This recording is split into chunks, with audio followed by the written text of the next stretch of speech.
தமிழக மக்கள் முன்னேற்றக் கழக நிறுவனர் தலைவர் தமிழவேந்தர் ஜான் பாண்டியன் பிறந்த நாளை முன்னிட்டு நெல்லை மாவட்டம் தமிழக மக்கள் முன்னேற்றக் கழகம் சார்பில் தென் தலைமை அலுவலகத்தில் வைத்து 3 கல்லூரி மாணவிகளுக்கு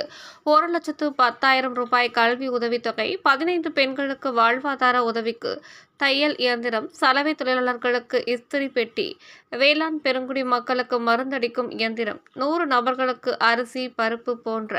நலத்திட்ட உதவிகளை மண்டல தலைவர் தோழர் கண்மணி மாவீரன் தலைமையில் சிறப்பு அழைப்பாளராக தமிழ்நாடு மற்றும் புதுச்சேரி பார் கவுன்சில் நிர்வாக குழு தலைவர் வழக்கறிஞர் பிரிசில்லா பாண்டியன், மயோபதி, மருத்துவர் ராமசாமி கலந்து கொண்டு நலத்திட்ட உதவிகளை வழங்கினர். இந்நிகழ்ச்சியில் தலைமை நிலைய செயலாளர் சேகர், மாநகர மாவட்ட இணை செயலாளர் சின்னதுரை, மாநகர் மாவட்ட இளைஞரணி இணை செயலாளர் மணிமாறன், மாணவரணி செயலாளர் பொன்முருகன், கண்மணி ஷர்மிளா,